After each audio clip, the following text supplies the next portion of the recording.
Professor Settar's family and the speakers of today and all the fans of Professor Settar who have come to celebrate Professor Settar's day today here. Welcome to all of you. And DS Achyutrao History Endowment thanks BIC for partnering in this program, celebrating Dr.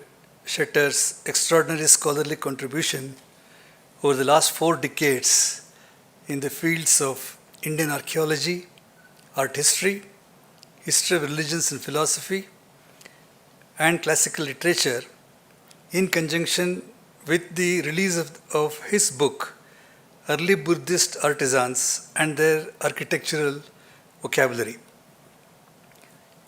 Our first speaker this evening is Professor Roddam Narasimha. I request Professor Kori Settar to bring him to the stage, please.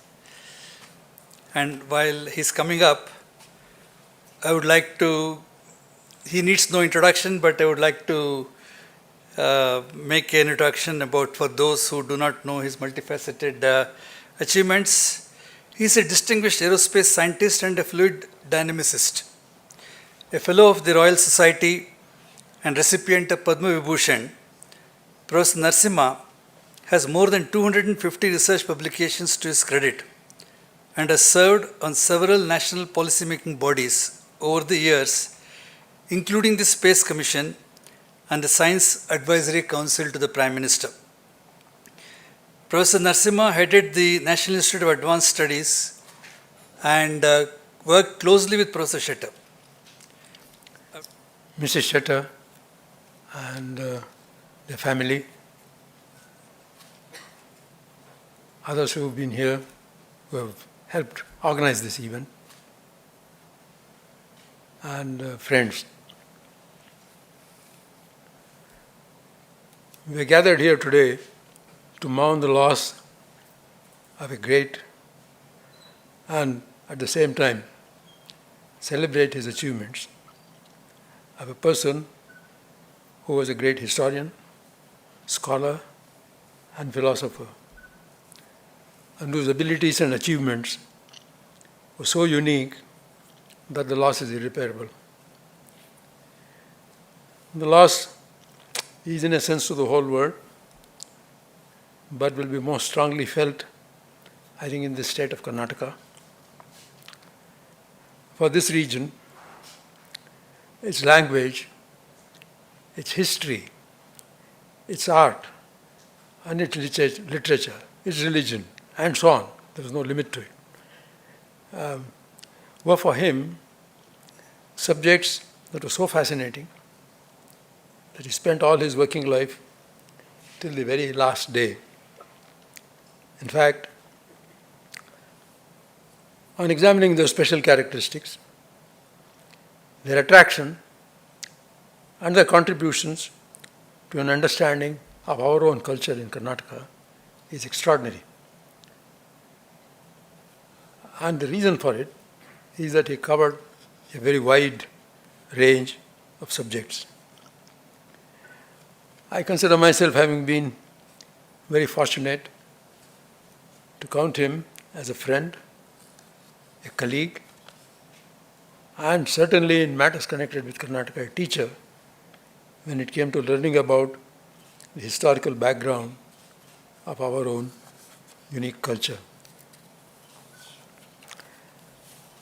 I actually first met him in Dharwad, in the Dharwad University, where I had been invited to give a lecture, and at the end of the lecture,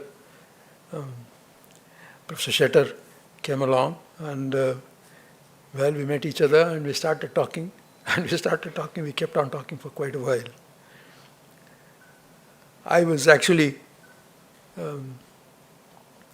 very impressed by the enormous breadth of his knowledge and of his very pleasant personality, his great scholarship, and friendship too. I mean, we became friends. I then happened to be the director of NIAS, at the National Institute of Advanced Studies. And its objectives were stated by the founder, the person who actually set up that institute, Mr. J.R.D. Tata, the late Mr. J.R.D. Tata. Incidentally, it might interest you to know that he had made one effort like that some 15 years earlier, and it did not succeed for some reason. But and the second, he never gave it up. The second attempt he made has actually, I think, been a great success. One of the great features of the institute wanted Mr. J.R.D. Tata wanted that it should be followed. No subject, no branch of knowledge is excluded from our scope, provided it is done well in whatever area. It's not a very large institute, but it's now larger than it was when I was there. So he wanted a multidisciplinary place, a place where scientists, technologists, or the subjects of science, technology, art, economics, philosophy, management, nothing was left out. He said, if you can get good people, you please get them. We did have Professor M.N. Srinivas, a very eminent sociologist at the institute, but we really didn't have anybody in the humanities. And so I asked Professor Settar whether he would like to come to NIAS. And he immediately agreed, very cheerfully. And so he joined us in 2002. Well, we therefore had finally a representative of the humanities at NIAS, and that made me feel better. All of us found in him a true scholar, immersed in his work, very pleasant to know, and very pleasant to discuss on any subject, and a true gentleman. I remember the occasion when Professor and Mrs. Settar invited me to their house. Well, I don't know whether you call it a house or a flat. I know you were at one of the higher floors. It was a beautiful house. The Settar's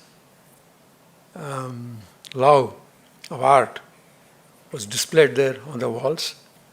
Paintings from India, from outside, from Karnataka, and many other art objects all over the house. And they were very great hosts. Whenever I passed by his office, I kept, my successors were good enough to leave me a room or half a room in the building. And whenever I went there, till 2 years ago, I used to be a fairly frequent visitor there, till 2 or 3 years ago. I always passed by his office and always would stop and say, how are things going? And he would be very busy. Last time I saw, I remember that he was working very hard on the Kaviraj Marga and told me about it. So it was a pleasant thing to stop there for 5 or 10 minutes and talk to him before I reached my own office. And at that time, the tradition at NIAS also was that all the faculty, there was not a very large number, sat down for lunch together. And we would have interesting debates, discussions, disagreements. But Professor Settar, pleasant as always, was also there to take part in it.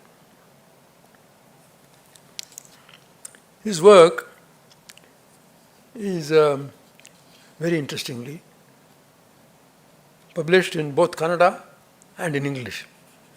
His English and his Kannada are as good as each other.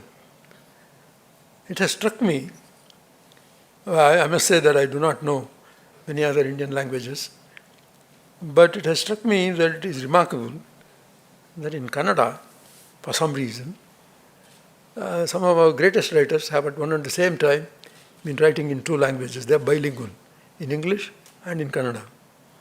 I think of Girish Karnad, I think of Vyara Ananthamurthy, And Mr. Settar was like, Professor Settar was like that. Write in India, I mean in English or in Kannada, with equal facility and equally interesting. First and foremost, I would say that he was a great scholar on the state of Karnataka, its history, language, its art, its architecture, its literature, its philosophy. You can see that even in the small number of books on that table, how wide a range of areas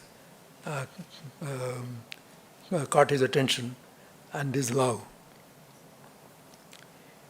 Well, among these, for example, to start with architecture, his books on the Hoysalas, the Shravan which was actually a Jain center, and I come back to that in a moment. Hampi, Somnathpur, the memorial stones at various places, not just in Karnataka but even outside. And he studied all of them and he produced beautiful books about them.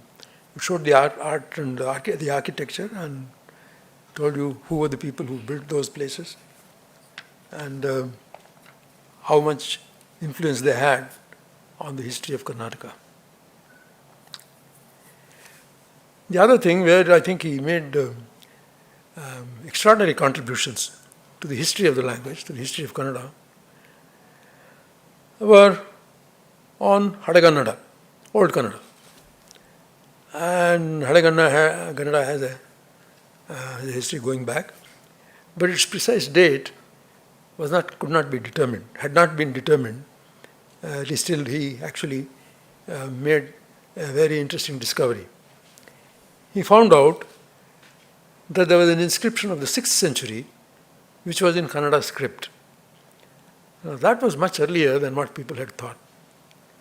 What was more, it showed, it incidentally was, the oldest scripture among the South Indian languages. All the other 3 major languages, Telugu, Tamil and Malayalam. So he said the history of Kannada is actually longer than we have thought all along, and that made a big impression on scholars. And of course, writing in Kannada, he said, preceded writing in Tamil. And it went on, therefore, to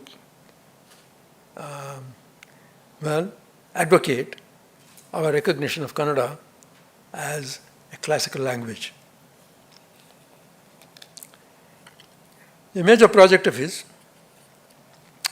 at least the way that I saw it, at least the way I saw him working when I was at NIAS, was the Kaviraj Marga. I think it has been published. Although I have not seen it myself, and I would like to one of these days. And I recall meeting him in his office as I passed by, all the time chatting about how far he had come in finishing that work. Well, he had a great interest in philosophy. I mentioned Jains. And he's written, he studied the philosophy in great detail. And once again, he published books both in Kannada and in English. In English, they are called two different volumes, Pursuing Death and Inviting Death. And many of the contents of these books, many of them were inspired by the stones that the Jains had all over the neighborhood of Shravan, which was a major shrine of theirs. And he talked about the philosophy and practice of voluntary termination of life, the Indian attitude towards ritual death, all published here and abroad. Now, once again, it is amazing. These books are, extraordinarily interesting to read and gripping. Well, there were other areas. He has written about various volumes. He was, for some time, the chairman of the Indian Council for Historical Research, and he edited a wide variety of volumes from there in that position. That included the Archaeological Survey of Mysore, volumes on Indian archaeology, construction of Indian railways, believe it or not, the Jallianwala Bagh massacre, the pangs of partition. It looked at history, it looked at what had happened in India for a long while. Well, I could go on with the other subjects that he also considered, but let me just say that he was a polymath, I think the word which was used earlier, multidisciplinary. He worked till the last day, and I believe, Mr. Settar, please tell me whether I'm correct or not. I believe he has left a great deal still of material for publication.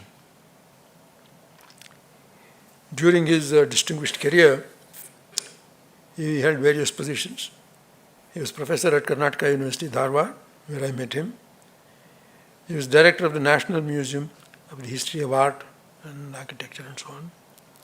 I told you that he was the president of the Indian Council for Historical Research. He was a Radhakrishnan professor at NIAS. He was an honorary director of the Southern Center of the Indira Gandhi National Center for the Arts. He's been a visiting professor at Cambridge, Harvard, Heidelberg, Athens, well, other places too. And he was president of the All India Ancient Kannada Literary Conference, for which he was, of course, absolutely the right person, because of the great contributions he made to ancient Kannada literature. Well,